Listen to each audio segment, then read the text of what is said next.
Welcome to So Very Easy. My name is Laura, and OESD has come out with a new file for embroidery, and it's all about insects. And these insects are the cutest insects ever. So the insects are dimensional insects. We have a butterfly, a moth, a dragonfly, and a bee. And all of them are done in two parts. We have wings that we do first. We embroider the body on, and then we combine the two of them. And by doing that, we're going to end up with these wings that are very dimensional. They stick right up off of the project. Now they have this displayed on a hoop, but I think this would be great for a lot of projects. We could do a frame and have the butterflies all the way around a frame and having a picture inside. It could go on the bottom of kitchen curtains. They could be put on covers, such as sewing machine covers, toaster covers. Could have all of these insects flying around our kitchen. But I am going to take this and I'm going to make a garden flag. And the garden flag that I'm going to do is this welcome sign. So I'm going to do a black garden flag, and I'm going to have a butterfly and a bee come right off of that. I think it'll look great in the garden, and it'll be a great conversational piece. So in order to make this, the first thing that we need to do is make those dimensional wings. So we have to make the wings and have them ready before we do the body. We're going to stitch that body, and then near the end, we put this on top. So we're going to need two different types of stabilizer for the project. The wings, we are going to need water soluble, and then depending on what we're going to put this on, we are going to need the stabilizer appropriate. So the first thing I want to do is make my wings. I'm going to do the butterfly and the bee. So the wash away stabilizers I'm going to use is Badge Master and Aquamesh. The Badge Master is a nice, thick, water-soluble stabilizer. The Aquamesh is a little bit softer. Just like the name, it is a mesh, and these work excellent together. So I am going to hoop these up and then get my machine ready. With these wings being dimensional, there are a few things that I would recommend. First of all, try to match your bobbin thread as close as you can to the top thread.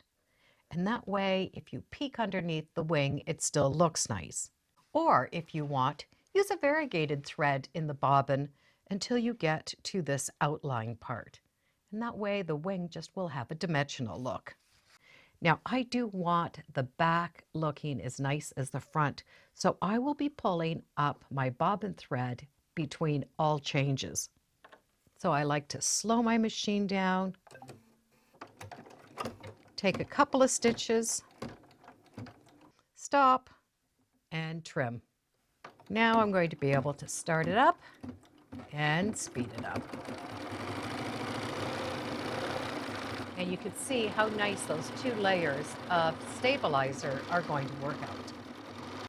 Once the embroidery is done, I'm going to be able to roughly cut that out, and I'll be able to take off that stabilizer with some warm water. The front and the back do look just as nice.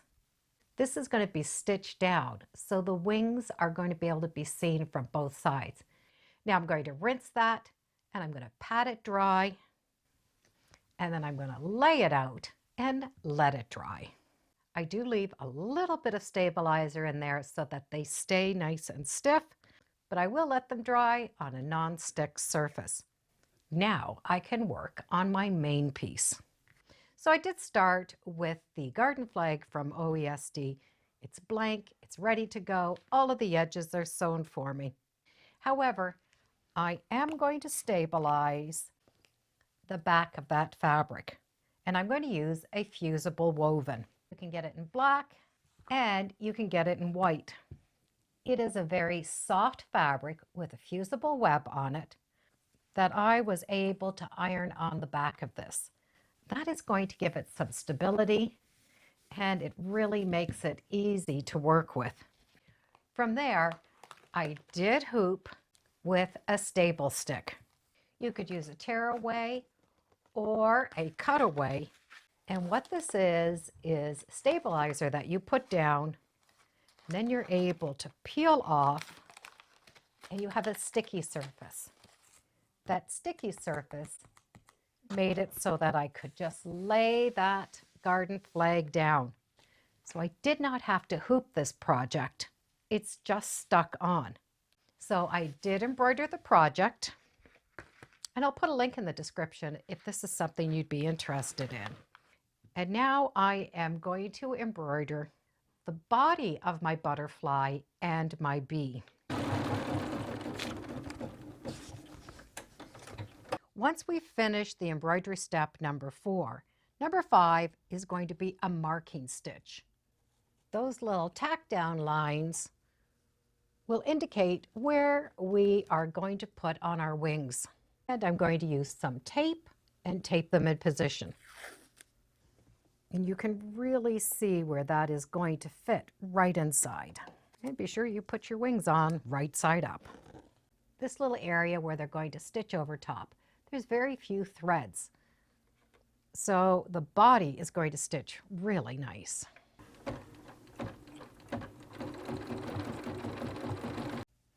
Now that all of that stitching is done, and we remove that tape, we have those beautiful dimensional butterfly wings. You can see where the backside is just as important. Let me move over and do the bee, and I'll show you how sweet this really is. And with the tape off my little bee, my project is done.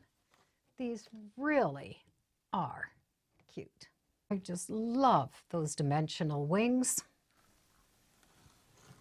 And they really do add a lot of personality. Now that this is all finished, I'm going to be able to just remove it. That sticky is going to come right off. And that fusible woven really does keep it in a nice straight shape. So it has some good weight to it, so it's going to support those butterflies.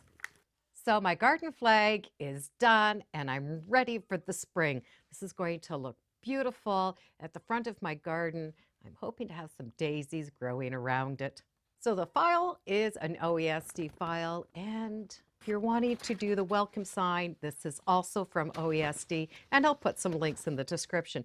You can also buy the empty flags there in black or white. And thank you for joining me today on So Very Easy. Feel free to subscribe. I'm on Facebook, Instagram. I have a newsletter. It's all free under So Very Easy. And be sure to make every day a so-tacular day. Bye for now.